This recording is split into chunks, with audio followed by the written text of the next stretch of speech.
Essa mesa agora, a mesa 3, vai ser sobre preservação de coleção museológica e restauro patrimonial. E na sequência, a gente vai fazer uma roda de saberes, onde a gente vai mostrar um objeto antes do restauro e um objeto depois do restauro, para conversar um pouco sobre as decisões que foram tomadas para se mexer e se restaurar um objeto, tá? Bom, então eu vou chamar a Linda Dervish Blay, gerente de acervo e memória do museu, responsável pela biblioteca, acervo documental e pela reserva técnica, para fazer a mediação da Camila Vitti e do Júlio Moraes. Linda, por favor. Obrigada, Rô. Vamos sentar aqui? Sentar aqui. Só complementando, a nossa ideia, estava conversando com a Camila e conversando com as pessoas que foram convidadas, a gente vai passar depois para vocês por e-mail um formulário para fazer uma avaliação, mas também para saber o interesse de vocês em ter essa continuidade. Estou vendo que as pessoas estão fazendo assim, porque me parece que há assuntos, né? A gente tem bastante assuntos, mas não acho que não só por isso, pela troca valiosa que estamos fazendo. Então, se vocês puderem responder, nós vamos passar isso por e-mail. Obrigada. Vou fazer que nem o Léo. O Léo sentou, sentar. Fica mais fácil. A Camila... Vitti que fala? Camila Vitti é especialista em conservação e restauro de bens culturais pela Universidade Federal de Minas Gerais e em conservação do patrimônio arquitetônico pela Unisantos. É mestre em artes visuais, com ênfase em arte e tecnologia da imagem pela Universidade de Minas Gerais. Atua na Pinacoteca de São Paulo desde 2007 como conservadora, restauradora, onde em 2024 assumiu a coordenação da área de conservação e restauro. Sua pesquisa hoje inclui o estudo de materiais plásticos em acervos museológicos, com destaque para a dissertação sobre a obra A Fonte das Nanás. É Nanás? Ou Naná? Da artista Niki de Sanfer, presente no acervo da Pinacoteca. Super obrigada, Camila. O Júlio, todo mundo conheceu um pouquinho já?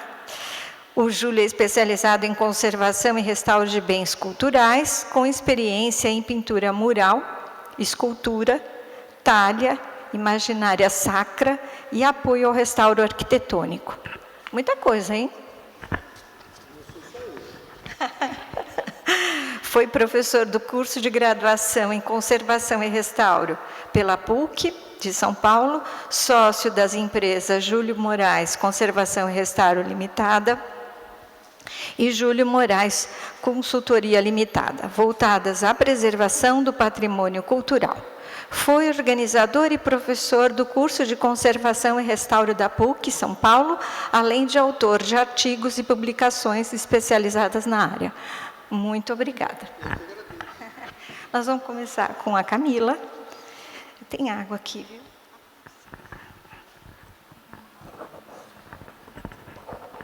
Alô? Bom, boa tarde, obrigada pelo convite e agradeço a todos pela presença. Conversando com a Linda e com a Ana, eu decidi dar um enfoque maior para a exposição de longa duração no museu. Então, eu não vou falar das reservas técnicas, de todo o trabalho de conservação que a gente faz nas reservas, mas eu vou focar na exposição Pinacoteca Acervo, que está em cartaz hoje no segundo andar e no primeiro andar da Pinacoteca Luz, e das obras expostas no Parque Jardim da Luz desde 2000. Mas, enfim, eu vou entrar em mais detalhes. Bom, a Pinacoteca, para quem não conhece, é um conglomerado hoje, né, eu posso dizer assim, porque nós temos 300 funcionários para fazer esses 3 espaços funcionarem, e com equipes muito definidas. Então, a gente tem equipe de acervo museológico, curadoria, infraestrutura, desde também captação de recursos, financeiro, é tudo muito estruturado. Então, quando eu falar aqui também, não é um trabalho só da conservação, né? Tem muito trabalho conjunto. Possuímos 3 prédios, a Pina Estação, a Contemporânea, que é a mais recente, inaugurada em 2023, e a Pina Luz, que é o enfoque, então, dessa palestra. Temos espaços de reserva nos 3 prédios, que eu não vou entrar em detalhes, né, como eu falei para vocês, e o Laboratório de Conservação e Restauro funcionando na Pina Luz, desde o final da reforma ali, final da década de 90, né, depois da reforma do Paulo Mendes da Rocha. Um prédio da Luz, que é um prédio projetado pelo Ramos de Azevedo, então, no final do século XIX, depois, em 1905, ele fica inaugurado, então, torna-se o espaço de guarda das obras da Pinacoteca. E, em 1990, faz, então, essa readequação do museu com o Paulo Mendes da Rocha, que muda toda a estrutura de entrada e saída das pessoas dentro do museu, cria passarelas, enfim, fica nesse formato que todo mundo conhece hoje, visitando o museu. E é um prédio localizado dentro do Parque da Luz. Então, a gente tem muita interface com o município, né? Então, nós somos uma organização social, que é a APAC, que cuida do patrimônio do governo do Estado, mas também nós temos essa interface com o município via o Parque da Luz. Como é que é esse laboratório? Assim? É claro que é um trabalho de anos, né? Não foi estruturado por mim, outras pessoas vieram, o Raul chegou a trabalhar também no laboratório, começo da década de 2000, né? E então você tem hoje uma estrutura de 12 pessoas. Coordenação, os conservadores restauradores, tem supervisor de reserva técnica, técnico de reserva, auxiliar de conservação e restauro e 2 pessoas estagiárias. Temos especialistas para fora dos materiais tradicionais, né, que a gente aprende na academia, então a pintura, a escultura e o papel, a fotografia e materiais como metais e plásticos que já foram explorados em dissertações e cursos pela equipe. As atribuições, então, em geral, é a conservação das obras expostas nos 3 edifícios, então, sejam as exposições temporárias ou na nossa exposição de longa duração, conservação e restauro das obras do Parque da Luz, conservação das obras nas reservas técnicas, restauros de obras do acervo para exposições temporárias, então a gente tem uma média de 18 exposições temporárias por ano na Pinacoteca, muita coisa a gente tem que preparar para essas exposições. Também faz muito restauro para exposição de longa duração, porque ela é uma exposição viva, né? Ela não é uma exposição estática, e para os empréstimos a outros museus, que a gente vai emprestar Lazar Segal para vocês logo mais. E promover encontros e publicações na área, né, a respeito da área de conservação e restauro. Criar parcerias para estudos também dos materiais, então a gente tem a parceria com a USP, com o Instituto de Física, e com outras universidades também, né? Mesmo o Secor, o LACICOR, a gente já trabalhou bastante com eles, com o Goethe, enfim, ao longo desses anos. Só para colocar em números, então o acervo está girando hoje entre 11.500 peças. Comodatos a gente tem com outras coleções, são 800 obras no total. As maiores coleções em comodatos são a coleção Roger Wright, a Fundação Nemirovsky e a IOSP. E na exposição Pinacoteca Seva, a gente tem quase 1.000 obras expostas. Então, assim, é um número considerável de obras para se trabalhar a conservação. No Parque da Luz, temos 27 esculturas expostas. E, para contextualizar um pouco como é que é a nossa exposição hoje, eu trouxe a exposição passada. Então, na época do Emanuel Araújo, a gente tinha uma exposição de longa duração. Depois, com o Marcelo Araújo, a gente criou, em 2010, outra exposição, que termina em 2020, que era essa daqui, que é a Arte no Brasil,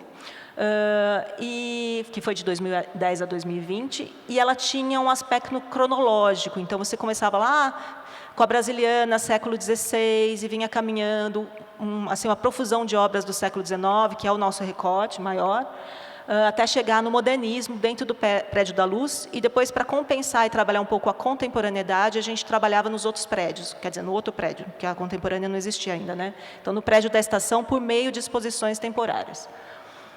E aí eu fiz um recorte escrito educativo ali, porque era a participação do educativo tentando trazer para uma sala que tinha muita obra acadêmica, obras mais modernas e contemporâneas, para fazer contraponto e explicar para o público, e, enfim, acessá-los e criar essa curiosidade, indagação. Então, você tem obras acadêmicas, mas você tem uma fotografia, você tem um retrato de uma pessoa, mas que você não consegue definir, né, uma arte mais abstrata. Então, era esse o caminho que o educativo usava para trabalhar. Também a gente tem o projeto de arte contemporânea no Octógono, da Pinacoteca Luz, que também faz anos, desde comecinho de 2000, que a gente trabalha com as obras contemporâneas nesse espaço. E aí a gente entra com a Pinacoteca Cacevo, que foi assim, o embrião dela foi no meio da pandemia, então foram muitas reuniões online, com todo o museu praticamente, os principais coordenadores e técnicos, para definir como é que a gente queria essa exposição. E aí o partido curatorial foi trabalhar com essa profusão de materiais e de estilos e de épocas. Então, não ser mais uma exposição cronológica. O que trouxe uma infinidade de materiais. Então, você tem plástico, você tem metal, você tem papel, fotografia, tudo no mesmo ambiente e trabalhando o que dá margem também para o educativo trabalhar de uma forma bem mais criativa junto com o público, né? E, junto com a expografia, a gente foi pensando, então, esses praticáveis para as obras, como é que iam ser, e trabalhar uma linguagem. Foi feito também todo um barramento, né, que seriam esses afastadores também, para manter a distância do público. Trabalhou-se, então, com as vitrines, pensando na luz de LED, na dimerização, e também com a facilidade ou não de remover esses vidros, como é que ia ser feita, então, a manutenção, a conservação disso. O piso de madeira a gente já tinha reformado anteriormente, né? Então ele continuou, é um piso extremamente durável, enfim, então a gente manteve. E, assim como nos outros anos, outras áreas do museu que não tem climatização, né, que fora das salas de exposição, trabalhou-se com materiais como pedra, metal, terracota, gesso, que são materiais que não são tão sensíveis à luz e a gente consegue deixar exposto no museu e preencher também esses espaços, né? Não deixar os espaços vazios. No Jardim da Luz, essa exposição começa em 2000, ainda na direção do Emanuel Araújo, também em parceria com o PAC, a gente tem que ter todas, até IFAM envolvido, né? Então, se a Pinacoteca ela é protegida pelo Compresp e Condefat, aqui também a gente tem mais um órgão de preservação que a gente precisa conversar e pedir autorização para colocar essas obras no PAC. E, ao longo desses anos, algumas obras saíram, outras entraram, e a gente tem que cuidar também de diferentes tipos de materiais. Então, a gente tem madeira, que é uma situação assim, super complicada, né? Um material, um dos menos resistentes aqui, que é a obra está aqui elencada na obra da Elisa Bracha, que é a primeira ali em cima, aço cortem, concreto, alumínio, bronze, que é um dos materiais mais resistentes, mas aí tem a questão da pátina, que eu vou mostrar para vocês também, pedra, no caso do Iannelli, né, o mármore, e o marcelonite, que é uma peça de metal com tinta automotiva, né? E, então, o que se faz? Né? O que esse laboratório faz? Então, ele faz uma análise do estado de conservação a partir do momento que a gente recebe listas de obras, seja para exposição temporária ou para exposição de longa duração. Cada um na sua especialidade vai, né, até a reserva técnica, observa essas obras e depois vem propondo os tratamentos. E aí a gente executa tudo no Laboratório de Conservação e Restauro. São 3 salas, que têm painéis de vidro, para que as pessoas, o público consiga acessar as salas e, enfim, acompanhar um pouco do nosso trabalho de bastidor. E também a mesma coisa a gente faz com o PAC. Aqui eu esqueci de colocar a legenda, mas é a Lilba Wolf, aqui, é uma escultura da artista, a gente tem 2 dela no PAC, né? E a gente tem, então, uma restauradora de escultura, ela é especialista em metais, e esse último mês a gente removeu a obra, a gente tem equipe de montagem para remover, como eu falei, a gente é bem estruturado nesse sentido, né? A gente tem equipe interna mesmo para fazer. Levamos para um local adequado, lá na Pina Contemporânea, e ela fez o restauro da pátina da Liuba. E aí tem obras que, por questões, a gente tem uma equipe grande, sim, mas a gente precisa pedir um reforço. E ali embaixo a gente pediu um reforço para Júlio Moraes e sua equipe nos ajudar com a obra do Carlito Carvalhosa. Então, um processo de muita antecipação, então, assim, é planejar riscos. A gente entende que são as obras mais suscetíveis que a gente tem, elas estão do lado de fora do museu, dentro de um parque público. Então, tem vandalismo? Tem pichação? Tem, a gente tem que estar sempre removendo e prestando atenção nessas obras, fazendo um planejamento de limpeza, que eu vou mostrar, depois um de manutenção e depois o restauro em si. Então, a gente faz muito projeto via lei de incentivo, e elenca quais esculturas a gente vai mexer no próximo ano e vai criando sempre um cronograma, né, para essas intervenções. Ações de conservação nos objetos que a gente faz, preparando já... desculpa que eu estou indo e voltando na exposição de longa duração e a do PAC, tá? Eu vou seguir mais ou menos nessa linha. Então, a conservação nos objetos em si, nas pinturas e papéis, a gente faz fechamento diverso com foam board e com fita Tyvek adesivada. Coloca-se muito vidro museu, a gente consegue comprar as placas de vidro, nós mesmos, nossa equipe cortar e colocar junto com a equipe de montagem. Quando vai obra para empréstimo, também a gente pede para o emprestador pagar o preparo da obra, então colocar uma moldura nova, um vidro museológico, fazer o fechamento do verso. Então, aqui embaixo, o Rafael cortando um vidro museológico para a gente encaixar numa das nossas obras. Depois, no caso da Saudade, a gente resolveu colocar vidro museológico também. É uma obra símbolo da Pinacoteca, né? Uma obra do Almeida Júnior muito importante. E aí, com a equipe da molduraria, eles nos ajudaram, então, a fazer todo o fechamento e a colocação do vidro. Nem tudo a gente faz sozinho e dá conta de fazer sozinho, né? Dependendo da tensão da tela, a gente coloca também manta acrílica no verso para segurar um pouco, faz rentelado solto, faz stretcher bylining, depende do caso, né? E depois, como eu falei, a expografia, que a gente ficou pensando, então, numa linguagem de legenda, de proteção.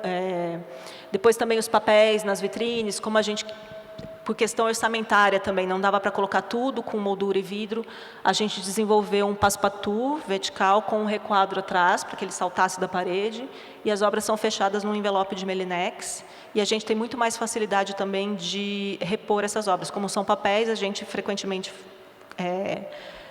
faz a substituição desses papéis, né, dentro das vitrines.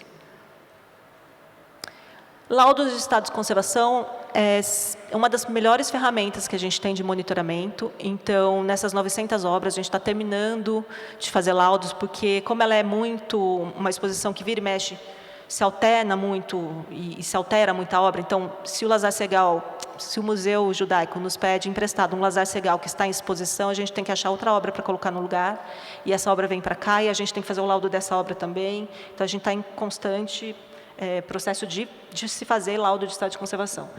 Esse ano a gente conseguiu adquirir os tablets, então a gente entrou no século XXI, porque antes a gente fazia tudo em papel, e é super moroso, né? Então todo mundo tem seu tablet, cada um tem seu tablet, faz e resolve, é muito mais rápido de ser feito, né? A Alessandra sabe muito bem disso. Então, é uma ferramenta poderosa. Os atendentes de sala, que são os vigilantes de sala, né, eles sempre nos ligam e falam, eu vi um risco numa obra, então a gente tem o laudo, vai lá, sobe, fala, não, esse risco já é da obra, está tudo bem. Ou então fala, nossa, realmente, isso aqui não estava, vamos averiguar o que aconteceu, tal. E se for algum problema, a gente desce para o laboratório, restaura e volta a obra no lugar. Aqui a Camila também fazendo o laudo das esculturas do PAC, para a gente se manter, monitorar, né, esse acervo exposto.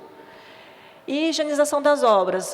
Como a gente é uma equipe grande, nós temos 3 pessoas para fazer a higienização semanal. Então, todos os dias passa-se com trincha, macia, paninho, limpando vidro. E também, às terças-feiras, com o museu fechado, a gente remove as obras do lugar, passa aspirador de pó no verso, enfim. E faz, não dá para fazer nas 900 obras, obviamente, toda terça-feira, então a gente faz um rodízio nas salas até fechar o ciclo e recomeçar num outro momento.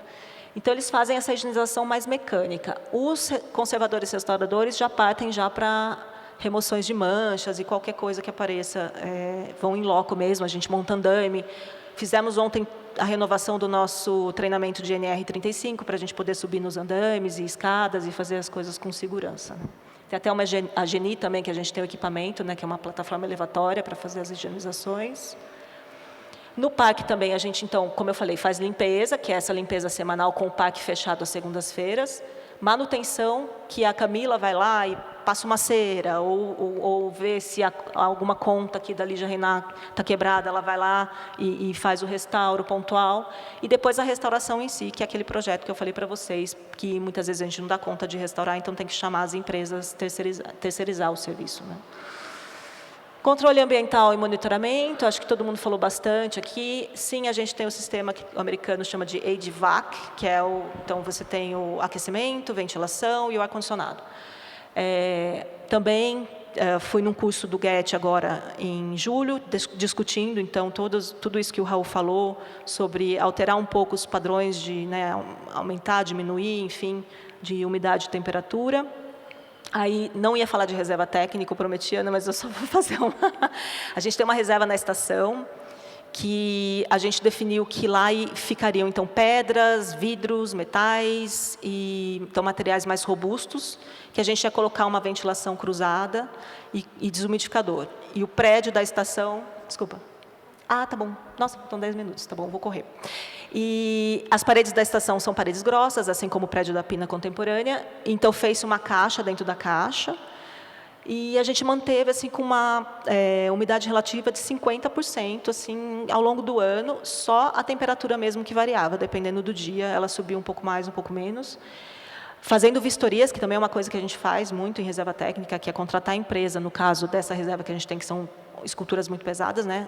Contrata-se uma empresa terceirizada e especialista em obra de arte para fazer a desembalagem. A gente olha se tem fungo, se tem cupim nas caixas, enfim, faz todo um trabalho com essas obras dessa reserva. Mas só para dizer que a gente teve uma boa experiência, assim.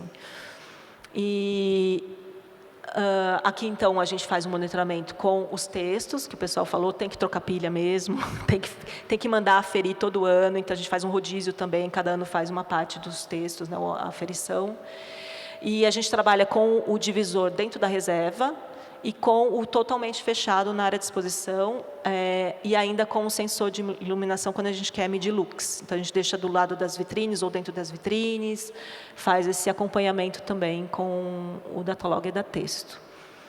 Quando o ar-condicionado não funciona, por alguma questão, quando o ar-condicionado tem que fazer uma parada nele porque vai fazer uma manutenção, uma troca de uma peça, a gente entra com o desumidificador. E aqui o desumidificador está dentro de uma caixa plástica, porque se ele congelar, como alguém já falou aqui, ou se ele vazar, ele vai vazar dentro da caixa. Depois a gente tem uma outra caixa do lado, que é para ligar a mangueira e toda a água escorrer lá para dentro. Então, assim, a cada 3, 4 dias a gente troca essa água, joga fora e volta a caixa no lugar. Em outras reservas a gente tem dreno, então já sai para fora do edifício, então fica lá constantemente a água saindo e já sendo drenada, a gente não precisa nem se preocupar com o desumidificador, né? E aquilo que já foi falado, assim, são equipamentos que estão lá há muito tempo, a gente tem também que fazer projeto para trocar, manutenção, então a gente tem o ideal e tem o que a gente consegue realizar, né, no caso. Então, são 3 prédios antigos, a gente também tem adaptações. Os 3 prédios onde a gente tem o laboratório e as reservas são tombados, então também tem questões relacionadas a isso, de como a gente conseguiu colocar o ar-condicionado, enfim.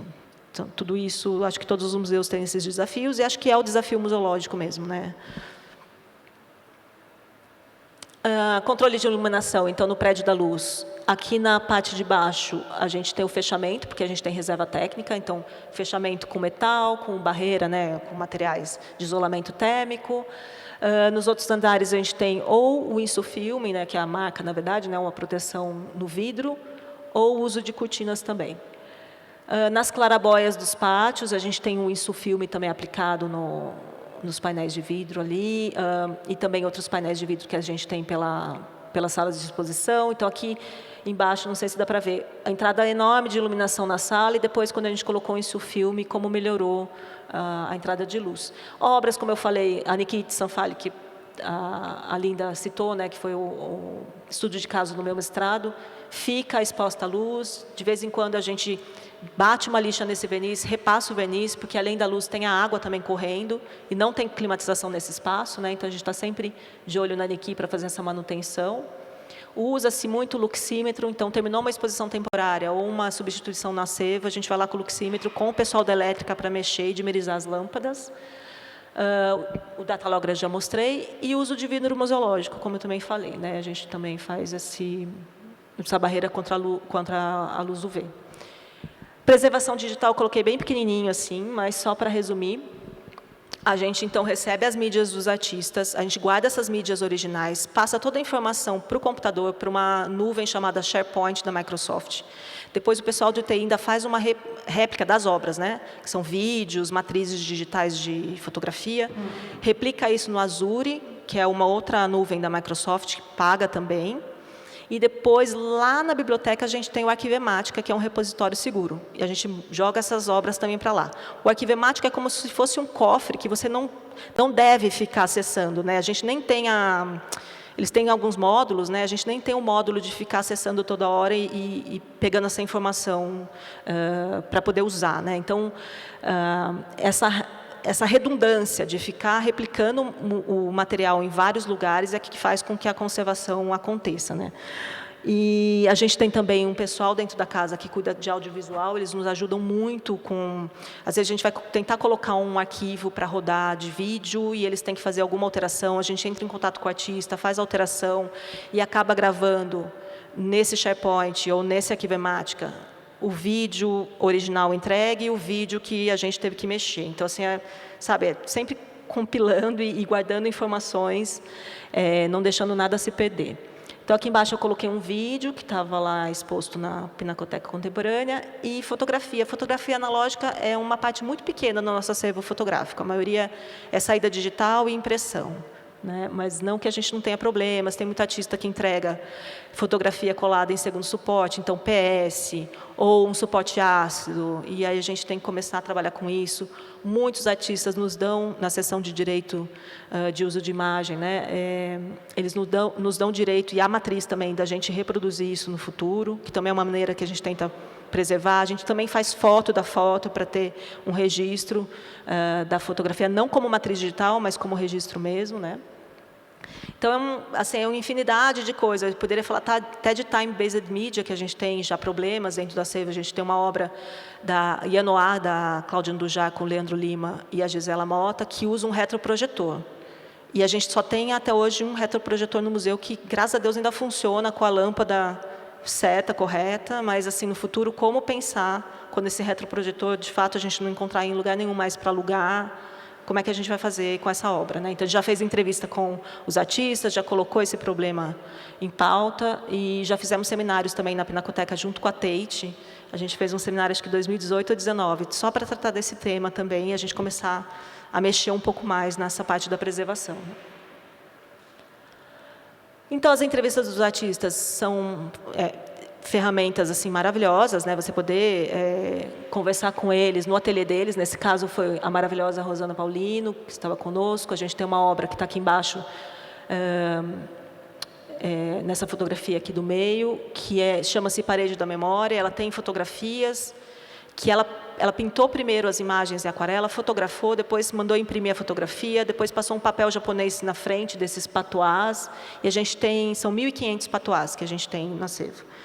Então, a primeira medida de preservação que a gente fez foi não parar de exibir a obra inteira e começar a exibir 750 patuás e depois 750 patuás do outro montante e tentar fazer um rodízio, porque para o ano que vem, para vocês terem ideia, a gente tem um empréstimo em 4 cidades diferentes. Então, a gente vai expor essa obra pela metade e fazendo rodízio entre essas cidades, assim, para tentar diminuir a quantidade de looks em cima da obra. Tá bom, acho que era só isso. Então, vou falar bem rapidinho aqui. Ela estava falando ali em cima sobre um livro que a gente tem na biblioteca, porque a gente também tem coleção de livros de artista na biblioteca da Pina. A gente faz muito descritivo de montagem, para além do manual do artista. Toda vez que a gente monta uma obra uma vez, a gente descreve depois como é que a obra é montada. E mais uma obra complexa, que foi essa obra da Carmela Gross, que a gente emprestou para o Sesc Pompeia. Eles refizeram todas as lâmpadas em LED, com a anuência da artista, porque ela era fluorescente e já não tem mais no mercado para comprar. Então, só para time-based media, de novo, mostrando um pouco da... E é isso, pronto. Desculpa,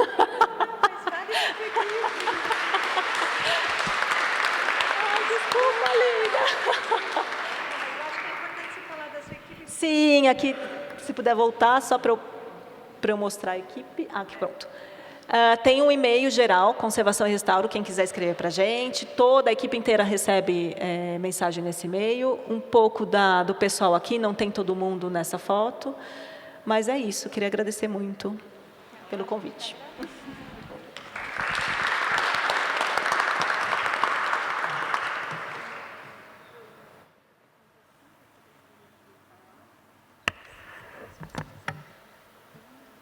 Obrigado. Não, eu estou bem à vontade para deixar.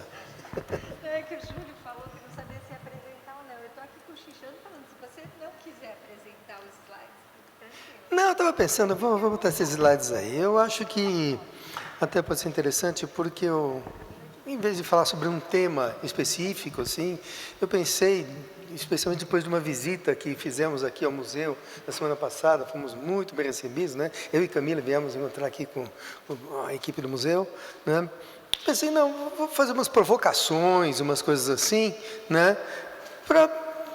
Eu gosto assim de, sabe, nesses eventos como esse seminário, o que mais me agrada, o que mais me estimula é o fato de que eles me estimulam, ou seja, né? Quer dizer, eu me ponho a pensar, né? Muita coisa levantada, muita coisa colocada, né? Então é mais ou menos nesse sentido que eu vou fazer, né? E vamos passar, eu que passo, né? Como é que é? Tá. Restaurar, conservar, né? Desculpa o erro. Conservar, né? O que pode, eventualmente, até requerer uma restauração, né? Uma intervenção física, né? É tudo, né? Tudo. Eu já vi em arquivo em acervo de museu, copinho de Danone, bicicleta, qualquer coisa, né? E à medida que a indústria, não como a indústria, mas a industriosidade, vamos dizer assim, do homem se alarga cada vez mais, né? Então vai sendo esse desafio para nós trabalharmos nessa área, né? Os museólogos, os conservadores, restauradores, os arquitetos especializados em restauro, em conservação e restauro de arquitetura, e todo mundo que se envolve nisso, né? Os cientistas da conservação, que são muito pouco lembrados, mas são importantíssimos, né? Nós temos uma ali, a Beth, né? Então, a gente vai tendo de tudo, desde as coisas mais clássicas, né, mais típicas, né, um quadro, uma pintura a óleo, né, tapeçarias, né, e vamos evoluindo, tem mobiliário, desde épocas pré-históricas, né, coisas que são encontradas, né, até coisas muito recentes, né, e com os desafios que apresenta. Esse é um restauro lá do Atelier, né, uma cadeira muito antiga que tinha tecidos, né, o encosto ainda tinha um tecido antigo, foi necessário restaurá-lo. A gente tem um ateliê de restauro de têxteis lá, né, e o assento já tinha sido substituído, então substituímos por uma cópia da substituição, foi o que nos restou fazer, né. Objetos desse tipo, isso é uma maquete do Museu Paulista, né, de como deveria ter sido prédio, está lá em exposição no museu, né, gesso, né, isso daí, com isso eu não trabalho, mas eu não podia deixar lembrar, né, documentos antigos, fotografias antigas, né, e que até já começa, então, é uma coisa que provoca muita gente. Eu acho esse tipo de material, assim, imagens antigas, são extremamente provocantes, né. Essa é uma igreja na qual nós trabalhamos, né, mas ela não está mais assim. Ela está completamente... A igreja está igual, mas o entorno está completamente modificado. Esses casarões todos desapareceram, tem prédios, outras coisas no lugar, infelizmente, né? E isso põe a gente muito para pensar. Pelo menos eu fico pensando muito, né, o quanto adianta a gente querer dar murro em ponta de faca, você vai conseguir conter a especulação imobiliária, você vai controlar, você vai estabelecer pontes com ela, diálogo, vai ser possível, não vai, né? E por aí vai, né? E as coisas que a gente vai tendo hoje em dia para conservar, né? Aquilo no canto de baixo do lado direito, para os jovens, aquilo é um computador, dos primeiros que apareceram, né? Quer dizer, hoje em dia, claro que não sei se existe um operacional desse, pode ser que em algum lugar, né? Uma das primeiras televisões, um rádio antigo, vestimentas, né? Isso era do extinto Museu da TAM, né? Lá em São Carlos, né? Que uma coleção de roupas de aeromoça, né? Muito interessante, né? Mas e aí como se conserva isso? É todo um desafio, né? Temos, de repente, isso é um Franz Weissmann, né, que fica lá no Jabaquara, na estação Conceição, né? Então você tem uma estrutura de ferro pintada, uma produção industrial, né, no meio de um lago, né? Quer dizer, alô, a gente falando em ambiente climatizado, de repente está no meio de um lago, né? Tá? E temos todo esse tipo de coisa. Hoje em dia, nós vemos a era da mobilidade, então você tem todos os tipos de transporte, né, a serem conservados, né? Eu imagino que seja conservar aquele encouraçado, né, que é da Inglaterra, né, esse navio aqui, né, está lá no Rio Tâmisa, né, pesa centenas de milhares de toneladas, dos anos 30 ou 40, então já está velhinho também, tal, mas para eles é uma coisa absolutamente imprescindível, né? Um navio que ajudou na vitória, na Segunda Guerra, enfim, simboliza muita coisa, né? E você não pode fazer como navios pequenos que você põe no seco, né? Não, você tem que ficar dentro d'água. Então, enfim, cada um com as suas encrencas todas, né? Esse carrinho vermelho aí é de um museu que de vez em quando inunda, né? Porque tem um rio do lado, então como é que faz? Toca lavar os carros de novo e por aí vai, né? Essas encrencas todas, né? E tem uma coisa que a qual eu tenho um grande apreço, né? Que é a arte urbana atual, né? Então, oi? Sim, o grafite, né? Eu me lembro, em 2008, se não me engano, eu fui a um congresso no México sobre pintura mural. Bom, quem sou eu para falar de pintura mural no muralismo mexicano, com a tradição toda que eles têm, já remonta, na verdade, a milhares de anos, né? Vem desde os povos ancestrais que havia lá, aquilo tudo, né? O muralismo moderno e tudo mais, né? E então eles me pediram que falasse sobre a história do mural no Brasil. Eu falei alguma coisa tal, e não terminei, acho que com essa mesma imagem ou alguma coisa semelhante, né? E aqueles doutores todos da universidade meio que torceram o nariz, porque eles só falam no Diego Rivera, Orozco, Siqueiros, né? Aquilo toda, né? E depois, no dia seguinte, veio uma mocinha em lágrimas falar comigo, dizer, olha, eu sou grafiteira, e nós não somos considerados artistas, porque só pensam nos três grandes, né? Então, foi uma coisa que eu guardei para sempre, né? Aquela mocinha falando isso comigo, né? É o tipo da arte que a gente tromba na rua, quando menos espera. Você olha para um prédio e está lá, né? Uma pintura, né? E coloca desafios tremendos. Tem um que tem um prédio ali na Xavier de Toledo, que tem um grande mural da Tomi Otaki na empena cega do prédio, e ele está sendo repintado. Bom, mas o que você vai fazer, né? Então aí a gente começa a abrir, claro, as exceções inevitáveis aos critérios habituais de restauro. Não se repinta uma obra de arte. Não, é uma obra de arte, mas está numa fachada e deteriorou para caramba. E você vai fazer o quê? Vai ficar retocando com o pincelzinho? Como? Né? Então, é um desafio, né? Essas questões, né? Não, esse é um clássico, né? Alguém tinha de botar essa imagem aqui nesse seminário, então fui eu, né? Mas o desafio é o seguinte, né? Você tinha uma pintura bastante convencional, que é o antes dela aí, né? Eu, pessoalmente, acho que valeu a pena, né? Foi um preço que valeu a pena você perder uma pintura bem convencional, careta como essa, né? Para divulgar pelo mundo, porque essa imagem até hoje corre o mundo, o trabalho da dona Cecília Jiménez, né? Não me lembro de que cidade lá da Espanha, né? Então, isso divulgou tanto no mundo o que é a restauração, como tem de ser tudo isso. E eu me coloco hoje em dia, então, eticamente, não tem sentido desfazer, nem pensar em desfazer o trabalho da dona Cecília. Vamos deixar o trabalho da dona Cecília ali, e agora a questão de conservar o trabalho da dona Cecília em cima desse suporte que ela tem, né? E você começa a pensar, você começa a dar voltas, né? Aqui eu vou apresentar um caso, né, que é um caso que eu acho bastante interessante. Por acaso, a gente já fez várias vezes esse tipo de trabalho, mas então eu escolhi, não por acaso, mas como uma homenagem, né, à comunidade judaica, né. Esse é um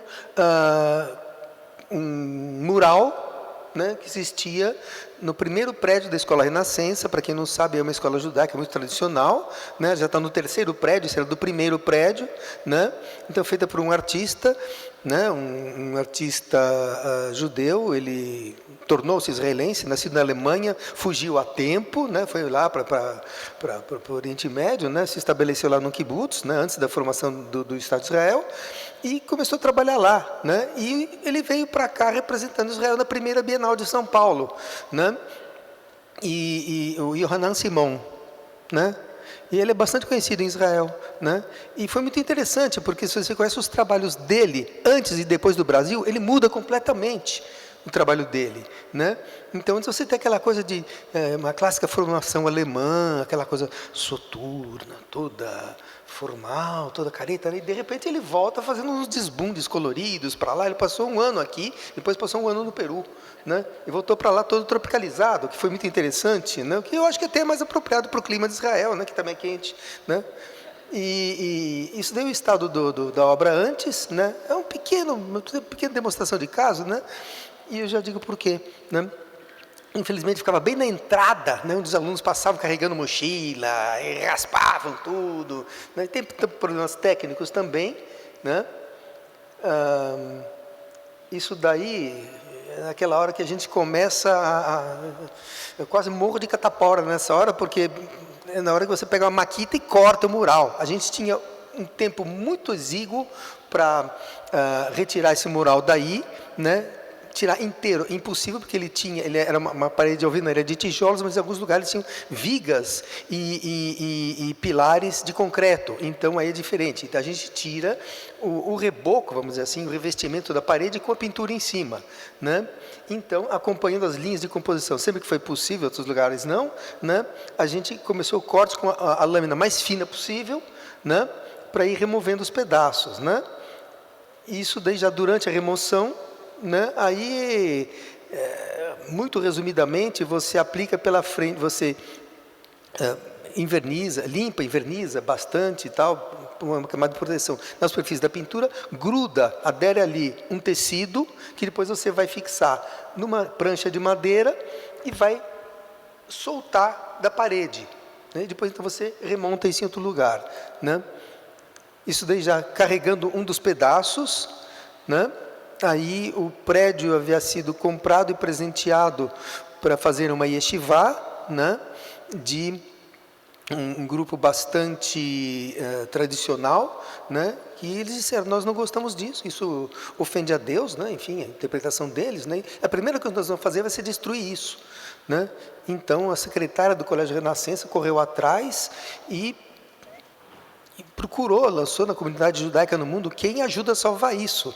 E o kibbutz, onde o artista viveu, falou, nós queremos, a gente paga e a gente traz para cá, né? E 12 horas antes de entregarem a chave do prédio para os caras que estavam de martelo lá, a gente conseguiu tirar o último pedaço, põe no carro e sai correndo, né? Então, aí já o trabalho todo de remontagem em cima do lado esquerdo, né? A gente aplana, eu suprimo muitas imagens, porque seria muito tedioso, né? A gente aplana o verso, põe uma camada, põe uma tela apropriada, depois vem com uma estrutura metálica, também com uma tela metálica, embebe. Essa técnica, na verdade, nós já não estamos usando mais, né? Ela está ultrapassada, a gente já evoluiu para outra coisa, né? Depois, então, você remonta, vocês estão vendo embaixo no canto esquerdo, né? Ali os pedaços sendo remontados, tudo isso, né? E depois, então, embaixo do lado direito, a reintegração cromática, né? O retoque, né? Isso daí, então a gente tem que estudar naturalmente, o pessoal de lá mandou a planta, levantamento métrico do prédio, local indicado, tudo isso, né? Nós tínhamos as medidas, tudo, fizemos vários desenhos ilustrativos para eles, o que a gente está pensando fazer, e também para nós, né? E como o método de fixação, né? A estrutura metálica, né? Porque o que é bastante, o que é muito discutido, né? É você converter um bem cultural imóvel em um bem cultural móvel. Ele torna-se um bem cultural móvel por destinação, não por opção do artista. O artista fez uma pintura mural para ficar lá. Ele queria pintar, não queria nem saber até quando ia ficar aquilo. Eu não podia imaginar que o prédio depois ia passar por essa situação, né? Então, se os donos atuais do mural quiserem, eles podem soltar do lugar, levar para outro lugar, o que eles bem entenderem, né? Aí, pelos levantamentos mestres, as plantas do prédio que eles mandaram, a gente projetou como ele ficaria, eles aprovaram, né? Então fomos lá montar, né? Foi muito legal, né? Foi muito curioso, porque a gente trocando mensagem por e-mail, e eu falei, olha, já está aqui no ateliê, está tudo recuperado, está tudo salvo e tal, então agora a gente vai proteger, vai embalar, né? Encaixotar, e depois vocês mandam buscar, né? E contratam um restaurador israelense aí para montar, né? Veio uma resposta bem israelense, né? Quem começou termina, qual é o teu preço? Oba, vou viajar, né? Foi legal. E ficamos lá quase um mês, né? E aí depois, ele já montado, concluído, né, ainda já está concluído, ainda faltava uma coisinha ali. Eles optaram por colocar uma moldura de madeira, que eles tinham pressa de inaugurar. Eu falei, mas uma moldura de madeira no mural, gente... Não, depois a gente muda, eu sei que atores não mudaram. Mas enfim, tudo bem, o mural está salvo, né? Não fecharam essas entradas de luz no teto, que eu recomendei muito, né? Mas acho que entrou por uma orelha assim pela outra, né? As pessoas são assim em todo mundo, né? E foi legal, a gente saiu até no jornal, né? Eu esqueci o nome desse jornal, você sabe ler? Enfim, é um jornal importante lá, né? E então, assim, esse é um estudo que eu acho um caso que eu acho muito interessante, né? Por essa questão ética de você alterar, né, a situação original da obra de arte, né? Mas por um motivo que é mais do que justo, para você salvar a obra de arte. Não adianta você não alterar para a obra de arte deixar de existir, né? Tem quanto tempo ainda? Tem mais 5 minutinhos. Obrigado. Tá. Aí também outro tipo de situação que a gente passa, né, que existe muitas vezes um espaço, né, uma interface, né, entre o trabalho do conservador-restaurador e o do museólogo, né? Esse gajo aí do lado esquerdo, olhando para cima, é o Cândido Portinari, né? E ele era um cara muito elegante, né, com as roupas da época, tudo. Essa foto deve ser dos anos 40, né? É de 1941 essa foto, né? E ele nasceu em 1906.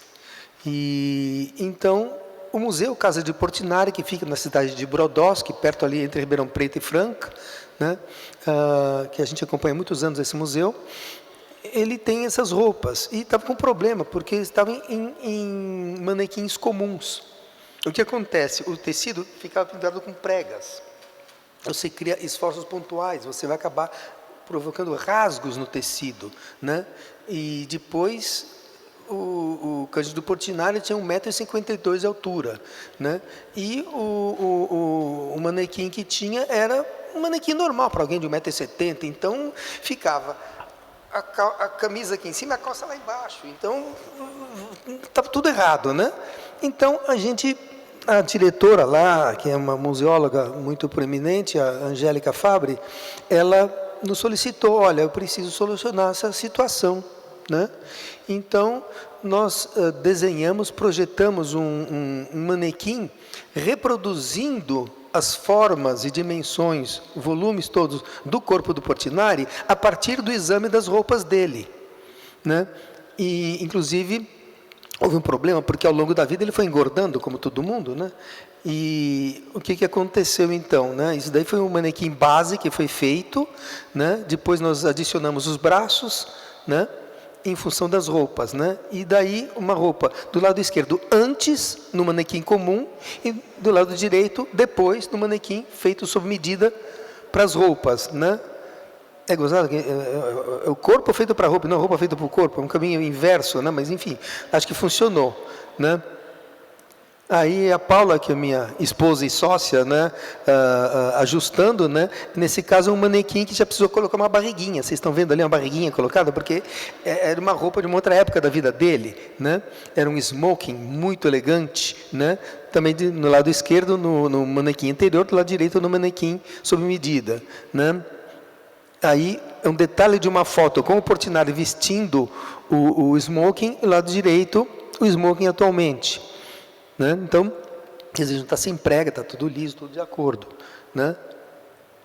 Aqui, enfim, é uma imagem lá do mesmo museu. Tem uma capela que o Portinari fez para a nona dele, né, que estava velhinho, não podia mais ir na igreja, então ele pintou uma produção de murais ali, mas pintou assim, pintou para a avó, né?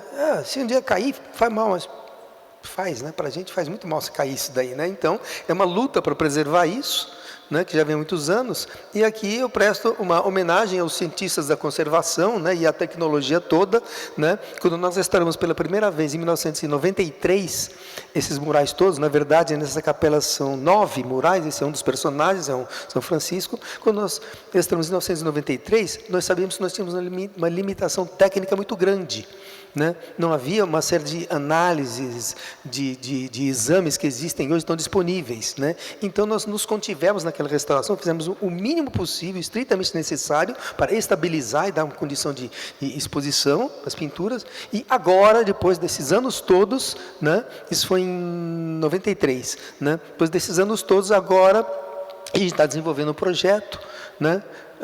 Para fazer uma restauração, agora com o devido apoio científico, né? E tem situações que são muito estranhas, né? Tanto para o museu como para o restaurador. Essa é uma pintura mural, provavelmente de 1622, na Capela de São Miguel, que fica lá no bairro de São Miguel Paulista, na Zona Leste, né?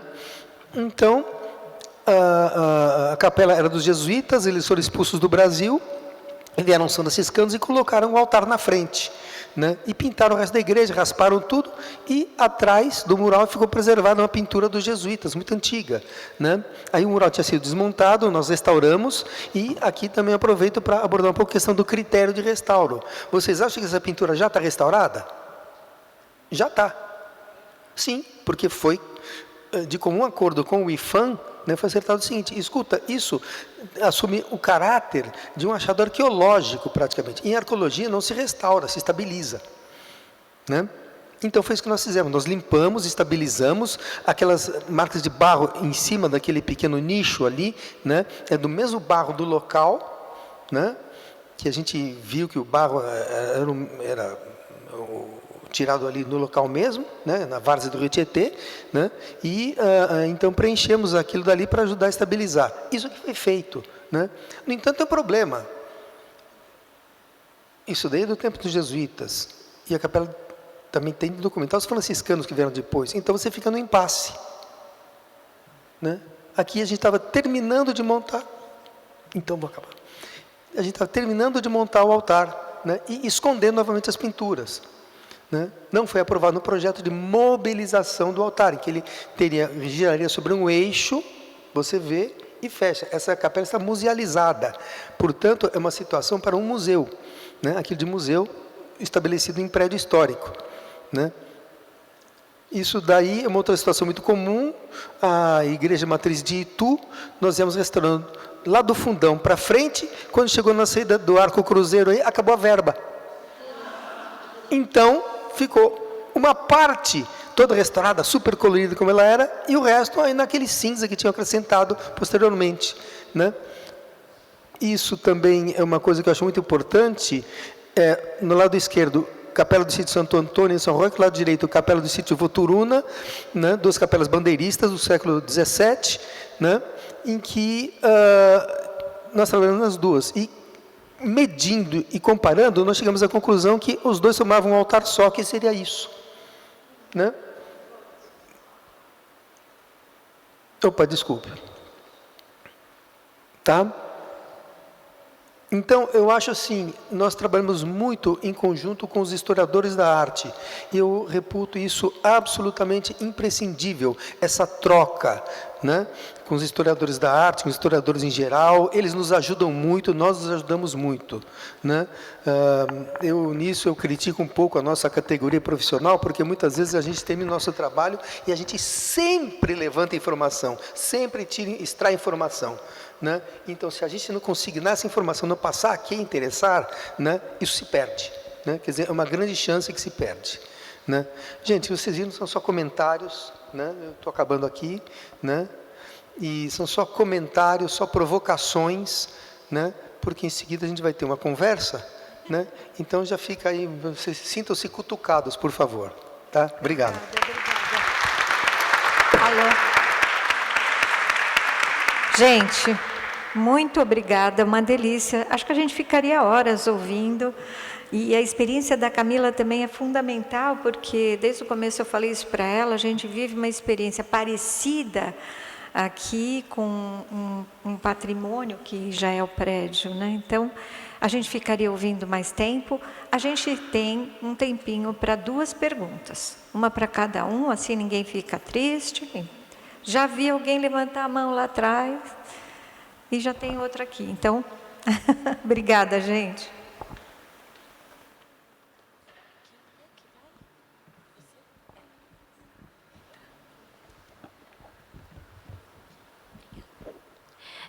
Oi, eu sou a Thaline, eu trabalho no Museu de Arte Moderna aqui de São Paulo. Eu queria perguntar para a Camila se você pode comentar um pouco mais sobre esse processo do manual de montagem que vocês elaboram lá no museu, que a gente está começando a fazer isso no setor do acervo, lá do MAN, principalmente com essas obras mais complexas, mais contemporâneas. Você pode comentar um pouquinho mais do processo de vocês, por favor? Então, é para isso mesmo, as obras, as instalações e esculturas também, que tem alguma questão mais complexa, né? O manual, a gente põe algumas linhas guias, né? Não é que nem um relatório, um laudo de estado de conservação, né? Que você já tem lá as caixinhas para preencher. E perguntas como quantos montadores, que tipo de material você tem que ter, qual tipo de ferramenta. No caso do Tunga, não sei se todo mundo conhece aquela obra do Tunga que a gente tem na Pina Contemporânea, né? na praça ali. É uma obra extremamente complexa para ser montada, e você pode montar ela tanto como foi no octógono, né, da Pina Luz, com cabo de aço e talha, ou você pode montar com andaime e talha, pótico na Itália. Então, tudo isso você vai descrevendo, assim, o que precisa comprar também, né? Se você vai emprestar essa obra para algum museu e precisa comprar alguma coisa, você tem que descrever também. Então, a gente vai tentando deixar tudo amarradinho, e às vezes a gente fala até do conceito, assim, da experiência curatorial. Então, o artista pensou em expor a obra de duas maneiras, né? E por que a gente chegou, então, na conclusão que a gente vai expor da segunda maneira ou da primeira? Vai colocando tudo nesse documento, e ele é vivo. Então, no caso da Rosana Paulino, a gente já expôs na Pinacoteca Estação, na Pinacoteca Luz, depois ela foi emprestada para o Mar, no Rio, foi emprestada para a Bienal, agora ela vai sair para esse empréstimo lá fora. Então, a gente vai mantendo cada exposição, a gente continua o descritivo, até para dizer, olha, nessa exposição foram expostos só 400 patuás. Aqui a gente expôs 700 e não sei quanto. E por que a gente fez isso? Ela dá também, na entrevista, ela deixa muito em aberto a quantidade, né, tem uma quantidade mínima, óbvio, mas ela também descreve que tamanho que essa obra vai ficar no final. Então, tudo isso é colocado no descritivo de montagem. No caso do Tunga falecido, a gente conversou, fez uma entrevista com o assistente, um dos assistentes dele, né, que é o Maurício Pereira, como montar essa obra, ele levantando também quais eram os critérios do Tunga, né? Na época que ele formulou a obra, o Maurício fez as peças, depois o Maurício restaurou essas peças para a gente conseguir colocar dentro do museu. Então, é um trabalho assim, a gente tem o laudo de estado de conservação, o relatório de restauro e mais o descritivo de montagem. Então, depois, se você quiser me escrever, aí eu te passo assim, modelos, enfim, experiências, a gente troca. Tá bom? Oi, eu sou Lívia, eu sou assistente de museologia do Instituto de Arte Contemporânea, o IAC. E lá a gente tem uma escultura do Amilcar de Castro, que fica numa área externa, né, uma escultura de metal, e a gente sofre muito com essa questão de pichação. E aí eu queria saber se vocês têm alguma recomendação de como remover esse picho, até porque acaba ficando a marca dele depois que tira, né, por causa da incidência do sol. E eu queria emendar uma segunda rapidinho, saber se a Pinacoteca ela tem alguma ação social para lidar com essas pessoas. Porque, por exemplo, lá no IAC a gente tem muitas pessoas em situação de rua, né, que acaba também fazendo uso dessa escultura, né, tanto para apoiar, para dormir ou para pichar também. E eu sei que a Praça da Luz também tem uma concentração de moradores em situações de rua. Eu queria saber se vocês têm também alguma ação social que vocês vêm desenvolvendo, não sei, de repente, para conscientizar esse pessoal com relação a essas esculturas, ou, enfim, qualquer outro tipo de ação, se vocês têm esse... Sobre a remoção, vamos conversar depois? Alô? Vai. Conversar depois, eu te passo o contato da Camila e a gente analisa o que é a pichação, qual o material que foi usado e tal, e a gente conversa melhor sobre isso. Mesmo porque ela que é a técnica em escultura, ela vai saber te responder muito melhor que eu. Sobre a situação sobre as pessoas em situação de rua. A Pinacoteca tem um educativo enorme também, são 33 pessoas trabalhando lá no museu, e a gente faz muito projeto com o território. A gente definiu no último plano museológico, que a gente fez, acho que faz uns 2 anos, que a gente ia trabalhar o território. Então, esse projeto já existia, e a gente continua agora, desde conversar com o bairro do Bom Retiro e da Luz, até com as instituições, os equipamentos que estão lá perto, então o Museu da Língua Portuguesa, a Casa do Povo, Tem um trabalho muito grande também com as mulheres em situação de prostituição. Elas têm uma coordenação, né, uma direção, tem como se fosse um conselho, então também a gente trabalha com elas. E o pessoal em situação de rua, a gente tem projetos de levá-los a fazer oficinas, e depois a gente expõe o trabalho deles. Então, é um projeto que já trabalha com as ONGs do entorno, né, para esse projeto acontecer. Agora, com as esculturas do parque, como a infraestrutura de, né, segurança é do parque, acaba que eles cuidam mais desse acesso das pessoas, né? O parque é aberto das 6 às 6 da tarde, então ele também tem é gradeado, né? Então depois as pessoas não têm acesso ao parque. E assim, inibir dessa maneira, com segurança, vigilância ali. Não se pode pisar na grama, então teoricamente você não pode acessar as obras, mas a gente vê o pessoal entrando e tocando, e como eu falei, são obras mais suscetíveis, assim. Mas a Pinacoteca não tem uma ação de vigilância constante em cima dessas obras, não. E elas são de materiais, como eu falei, mais robustos, são obras para serem expostas ao ar livre, então a gente vai por esse caminho, assim, de educação e também de segurança, né? Trabalha os dois pilares aí.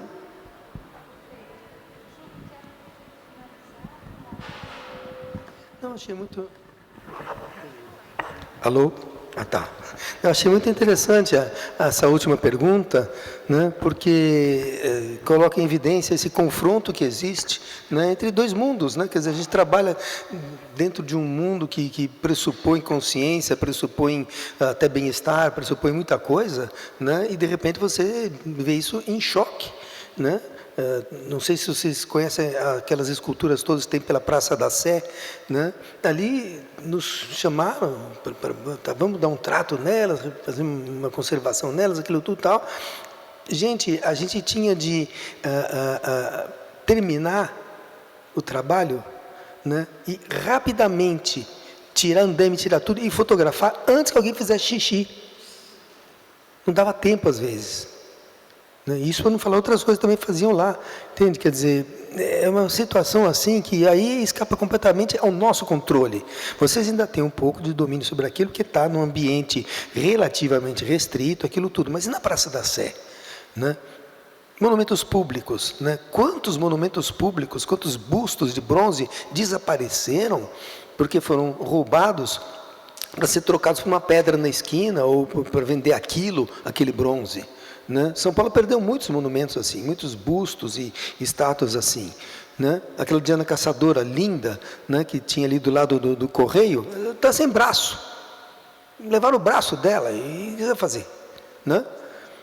Até existe uma outra réplica dela, né, no Liceu de Artes e Ofícios, daria, né? Mas a questão é que a própria pessoa da prefeitura falou, bom, tá, a gente vai então, tira o molde do braço lá do Liceu de Artes e Ofícios, põe naquela escultura do correio e no dia seguinte leva embora.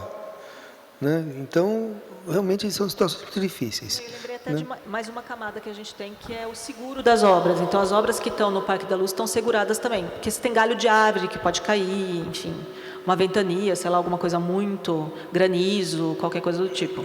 Então, tem essa camada, mas, como o Júlio falou, enfim, a gente está num ambiente mais restrito, um pouco mais cuidado, entre aspas, né? Tem vigilância, tem segurança. Né? É verdade. Gente, nós vamos terminando a mesa 3. Muito obrigada, apresentações foram maravilhosas, acrescentaram muito. E agora posso chamar a Bianca para a nossa roda de saberes. Muito obrigada. Posso falar mais uma coisa? Claro, claro. Eu queria agradecer ao Júlio, e para mim é um orgulho estar aqui junto com ele, porque em 2004 eu fiz o Dia da Princesa do Restauro. Eu me ofereci para conhecer o trabalho dele, e ele mostrou um dia inteiro todos os trabalhos, inclusive desse mural que eles estavam fazendo, o extrapo do mural. E eu bati o olho no trabalho dele e falei assim, é isso que eu quero fazer. Então, eu queria te agradecer por ter sido essa inspiração.